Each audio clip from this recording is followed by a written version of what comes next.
Hello बच्चों, चलिए इस क्वेश्चन को सॉल्व करते हैं। तो क्वेश्चन ये हमारा 2025 में आया है जेई मेंस में 24 जैन को इवनिंग शिफ्ट का ये क्वेश्चन है।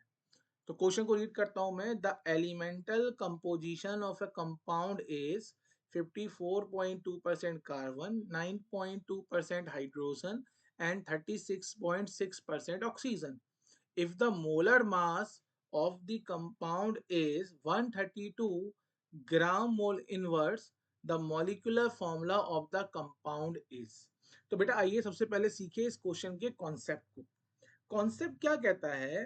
कॉन्सेप्ट हमारा किस चीज पर बेस्ड है? देखो, सबसे पहले बेटा आपको ये सीखना है, कभी भी इस टाइप के क्वेश्चन आएंगे you have to find empirical formula first. आपको क्या करना है? First find empirical formula.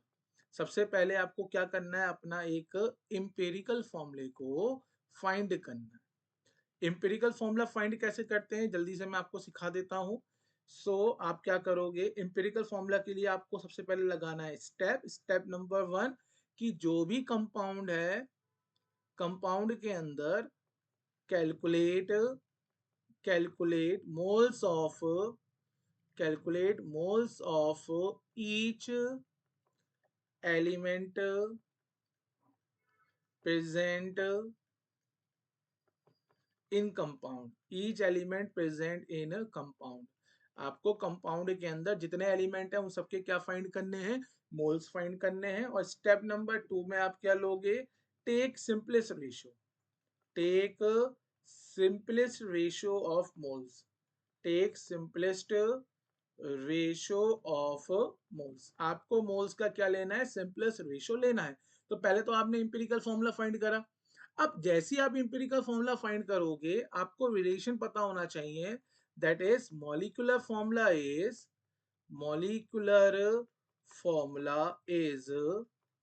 Empirical formula empirical formula empirical formula. और यहां पे बेटा मैं सफिक्स में लगा रहा हूं एक एक्स। समझाता हूं मैं एक एग्जांपल से। सपोज करिए मेरे पास बेंजीन जो है, बेंजीन का जो मॉलिक्यूलर फॉर्मूला होता है M.F, that is molecular formula, वो होता है C6H6।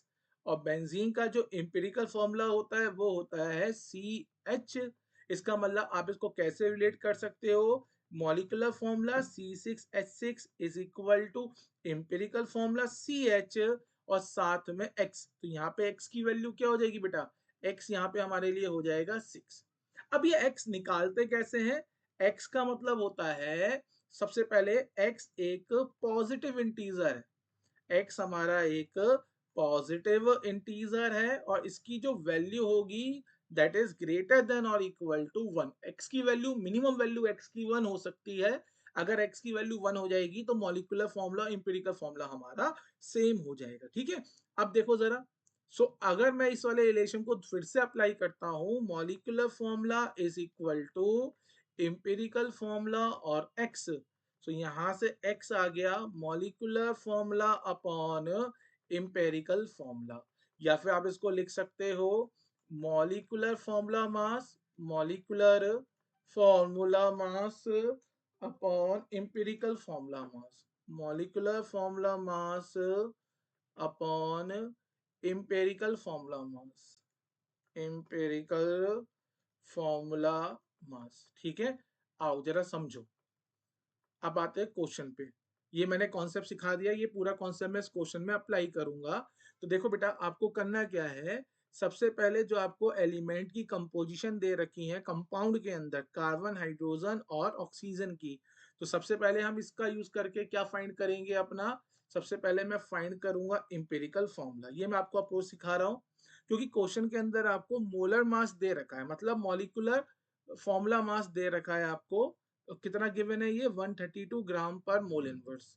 ठीक है, आपसे पूछा गया है मॉलिक्यूलर फॉर्मूला, है ना? तो बेटा हम पहले इंपेरिकल फॉर्मूला निकालेंगे, इसके बाद हम इंपेरिकल फॉर्मूला मास निकालेंगे। मॉलिक्यूलर फॉर्मूला मास हमको गिवन है, इसलिए हम x की वैल्यू फाइंड कर लेंगे। That is molecular formula mass upon empirical formula मास। यहां से मुझे क्या मिल जाएगा? x। और जब एक बार x मिल जाएगा तो हम अपना मॉलिक्यूलर फॉर्मूला फाइंड कर लेंगे, दैट इज एम्पिरिकल फॉर्मूला और x। तो ये मेरी पूरी अप्रोच रहेगी क्वेश्चन सॉल्व करने की। ठीक है, चलिए देखिए स्टार्ट करता हूं मैं क्वेश्चन का सोल्यूशन वाला पार्ट। तो देखो आपने क्या करना है, late assume mass of compound is 100 ग्राम।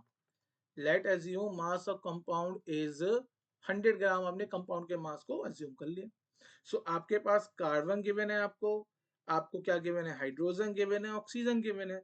अगर मैं परसेंटेज की बात करता हूँ, कार्बन परसेंटेज है 54.2%, हाइड्रोजन का परसेंटेज है 9.2% और ऑक्सीजन का परसेंटेज है 36.6%, है ना। और हमने मास कितना ले रखा है कंपाउंड का, 100। तो सिंपली अगर मैं आपसे पूछूं मास बता दो, तो कंपाउंड के अंदर कार्बन का मास हो जाएगा 54.2 ग्राम, हाइड्रोजन का मास हो जाएगा 9.2 ग्राम और ऑक्सीजन का मास हो जाएगा 36.6 ग्राम, है ना। हमें पता है molar mass. So molar mass कितने हो गए बेटा, कार्बन का मोलर मास होता है 12 ग्राम पर मोल, हाइड्रोजन का मोलर मास होता है 1 ग्राम पर मोल, ऑक्सीजन का मोलर मास होता है 16 ग्राम पर मोल्स। अब हमें क्या कैलकुलेट करने हैं अपने, अब हमें कैलकुलेट करने हैं मोल्स। सो कार्बन के मोल्स हो जाएंगे कार्बन का मास अपॉन कार्बन का मोलर मास। सॉल्व करने पे ये वैल्यू आएगी अप्रॉक्स ये वैल्यू आ जाएगी 2। हाइड्रोजन का निकालेंगे मोल्स, सो हाइड्रोजन का मास अपॉन हाइड्रोजन का मोलर मास, है ना, हाइड्रोजन का मोलर मास। ठीक है, तो यहाँ पे देखो, यहाँ पे सॉल्व करने पे ये वैल्यू आ रही है 9.2। एक बार जरा मैं सारी वैल्यू को चेक करता हूँ, आई थिंक ये 2 नहीं आएगा। एक बार इसको मैं चेक करता हूँ, 54 को हम डिवाइड करेंगे तो इसको मैं हटा देता हूँ, ये वैल्यू आई थिंक गलत आ गई है। हमारे पास है 54.2 डिवाइडेड बाय 12। हाँ, सो ये वैल्यू हमारे पास आ रही है अप्रॉक्स 4.5। ये वैल्यू आ रही है अप्रॉक्स हमारे पास 4.5। ओके, चलिए अगेन अब मैं ऑक्सीजन के मोल्स निकाल रहा हूं, तो ऑक्सीजन का मास हमारे पास है 36.6 और यहाँ पे आ जाएगा हमारे पास ऑक्सीजन का मोलर मास दैट इज 16। तो 36.6 को अगर मैं 16 से डिवाइड कर रहा हूँ तो ये वाली जो वैल्यू है हमारे पास, है ना, ये वाली जो वैल्यू है अप्रोक्स आ रही है हमारे पास 2.25। तो ये हमारे पास बेटा मोल्स आ गए कार्बन के, हाइड्रोजन के, ऑक्सीजन के। अब मैं क्या करता हूँ, मुझे इंपिरिकल फॉर्मूला निकालना है तो मैं यहाँ पे सिंपलेस्ट रेशियो ले लेता हूँ। So moles of carbon ratio, moles of hydrogen ratio, moles of oxygen. So 4.5 ratio, 9.2 ratio and 2.25 ratio, that is equal to 2 ratio 4:1। Okay, तो ये हमारे पास क्या आ गया, इसको हम बोलते हैं simplest ratio, simplest ratio of elements moles. ये एलिमेंट के मोल्स के क्या है, सिंपलेस्ट रेशियो है।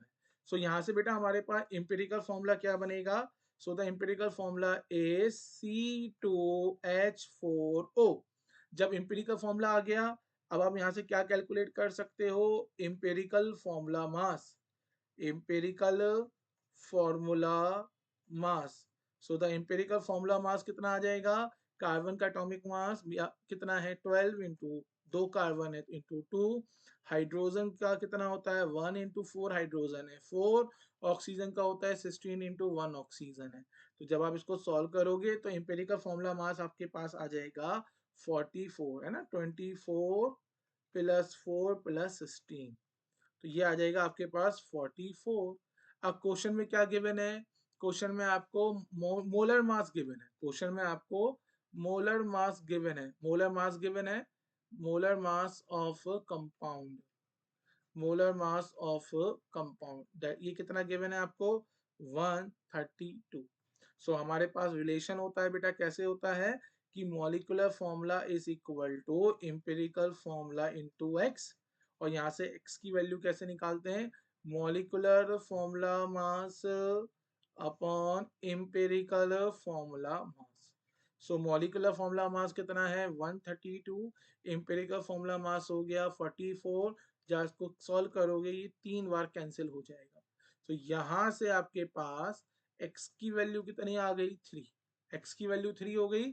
सो molecular formula, molecular formula is equal to empirical formula into x, और x कितना है 3। एम्पेरिकल फॉर्मूला आया था हमारे पास C2H4O3, तो यहां से हमारे पास मॉलिक्यूलर फॉर्मूला कितना आ जाएगा बेटा C6H12O3। Okay, so this is your answer. I hope आपको ये समझ में आया होगा question. Thank you so much.